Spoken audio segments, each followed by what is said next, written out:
Hey guys, and welcome back to Mad About Skin. If you're new to our channel, welcome. Here at Mad About Skin, we're passionate about helping you to get the most out of your skincare. So if you haven't already, make sure you hit that subscribe button, ring the bell so you don't miss out on any of our content, and we look forward to seeing you in the next video. If you're one of our regular subscribers, thank you very much for your ongoing support, and in today's video, we're going to be busting some skincare myths. 5 myths that have been around for years and years and years and just need to disappear. Some of them do more harm to your skin than the good that they claim to be able to do. Some of them are just an absolute waste of time and money. So keep watching right the way through to the end, because if you're doing any of these 5 things, you need to stop right now. Myth number 1. The higher the SPF, the better the sunscreen. Absolute lie, total myth, does not work. So dermatologists and experts recommend the maximum sun protection factor, SPF, which is worth having in your skincare routine, is 30. The reason for that is because it's only, as with any product, it's only effective for a certain period of time. So if you're putting a factor 100 on, which you can see in some Neutrogena do a factor 100 SPF, you're putting that on in the morning, you're believing that that's going to give you 100 times the protection all day long. It won't, because it wears off, it washes off, you sweat. It's just not, it's not effective. So what I would always say is factor 30, absolutely essential. Don't go any lower. Go for factor 30. Apply it regularly throughout the day if you can, or if you're avoiding, if it's just for your day-to-day wearing, you're avoiding the sun, you're in an office or something during the day, apply it in the morning and you're good to go. Any more than that, and potentially you're paying a lot more money, because the higher the SPF, usually the higher the price. So for any more than that, you're paying the money, but you're not getting any of the value. So stop that, stick to a factor 30 and wear it every single day. I think myth number 2, scars.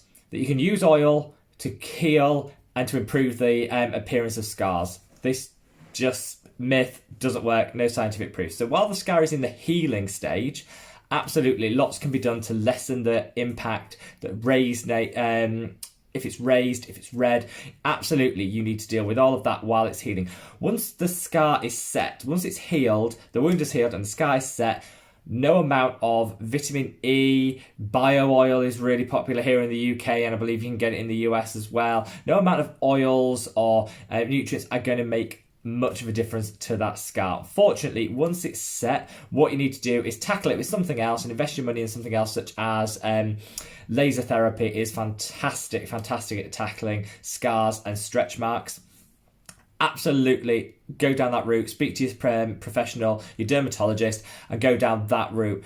There is no scientific basis that vitamin E and other oils like that are going to make any difference to your scar once the healing is finished and the scar is set. Sorry about that one, guys, but save the money on that and invest in some treatments that are actually going to work. Myth number 3. The antibacterial soap is a better cleanser for your skin and helps to cure acne. Wrong. Antibacterial soap is, to me, is like the devil. Promises loads, delivers nothing. All of our skin has bacteria on it. As long as it has bacteria, it's essential to the healthy workings of the skin that there is bacteria present. There's hundreds of different types of bacteria, and there's millions sitting on the surface of our skin. Some of them do good, some of them less so, but the skin is beautifully balanced to maintain the pH, to make sure that the right bacteria flourish and the bad bacteria don't. You need to cleanse, you need to remove the added pollutants, the dirt and the grime that you're going to pick up day to day, absolutely, but you don't need to remove the bacteria. So antibacterial wipes, antibacterial soaps, gels, cleansers, foams, are actually really bad for your skin. There's also some body of scientific proof to say that that sort of approach actually increases resistance, or could increase resistance over time to antibiotics in the population, so it's really bad. So if you're using an antibacterial wash or soap, chuck it out. The best way to deal with bacteria, unwanted bacteria on the hands in particular, is just the soap itself. So what it is, it's the warm water, it's the action of actually rubbing and then rinsing under running water that bacteria down the sink. That's what does the difference. The antibacterial element is not doing anything positive for that, so ditch it. Unless you work in a hospital or a sterilised environment, you don't need it, get rid of it, chuck it out of your routine. Number 4, I think this is, for me, something that's a myth that's going around, and it's been going around for decades, absolute decades, is that tanning can be good for you. So you hear people say, before you go on holiday, go on a sunbed, build up your base tan, get some colour, because that'll protect you in the long run from more extreme sun exposure when you go on holiday. I think it's absolute rubbish. So whilst I don't buy into the notion that that having a bit of colour, having a bit of tan to your skin is bad, actually producing colour and melanin in the skin is a way of your body protecting you against the sun damage. So it's not bad. I'm never been an advocate. You need some amount of sunlight and sun exposure to create vitamin D. So your skin will synthesize vitamin D, which is an essential nutrient for the skin and for the rest of your body. It will synthesize that from sunlight. So you absolutely need sunlight. Don't lock yourself away, cover yourself head to foot, lock yourself away in a room because you're worried about aging. Go out there and enjoy your life. But do use an SPF every single day, because there is no safe way to tan. And I think the difference between sun exposure and tanning is if you're exposing yourself to the sun day to day, you've got a SPF 30 on the face, you're going about, you're doing your shopping, you may be taking the kids out or whatever you're doing, and you're getting sun rays through, that is absolutely fine. That's part and parcel of your body's requirements, and it's absolutely fine. It can improve our mood, it can improve our vitamin D production, which we need. Tanning is where you deliberately go out to change the colour of your skin, to darken the colour of your skin. You're laying there in the sun, you're not wearing the right sun factor, you're going out of your way to achieve that. That's the bad bit. So there is no safe way of tanning, but absolutely you don't want to hide away and not get any sun, but it's a myth that you're building up a colour gradually and is safe tanning before you go on holiday. It's a myth, don't do it, load of rubbish.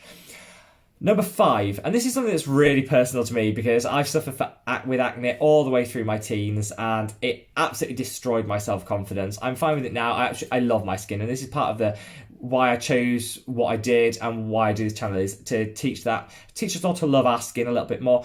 But this is one that's acne. So anyone that's suffering with acne out there, or has children, teenagers, family members, friends that are suffering with acne, oily foods and chocolate do not affect your acne. This is like the number one myth that I hate, because people used to say it to me endlessly when I had huge inflamed cystic acne, and people would be like, you're eating the wrong thing, too much oil, too much chocolate. Absolute rubbish. There is no scientific basis that eating oily foods or chocolate impacts and makes your acne worse. Absolute rubbish. So go out there, enjoy the chocolate, enjoy the odd takeaway if you want. Absolute rubbish. Not to say that eating healthily, obviously what you put in your body is reflected on the surface of your body and in your skin. So absolutely is a good dietary routine, a good set of nutrients going into your body. It's absolutely going to help at the margins of improving your acne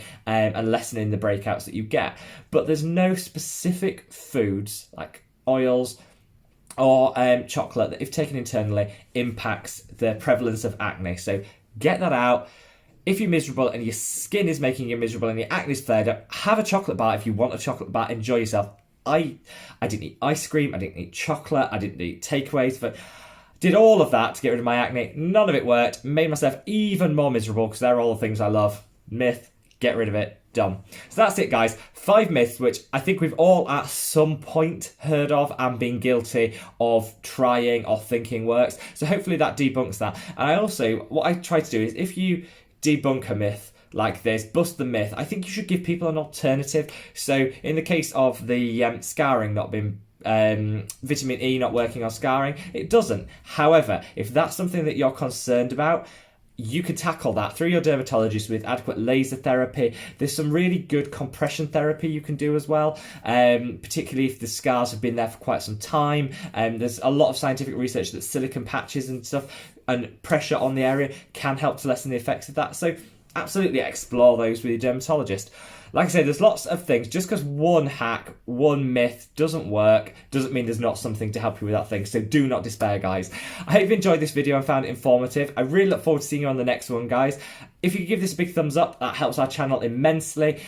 Make sure you leave a comment. Let me know if there's any myths that you've heard. If you're not sure if something's a myth, leave it in the comment. I'll let you know.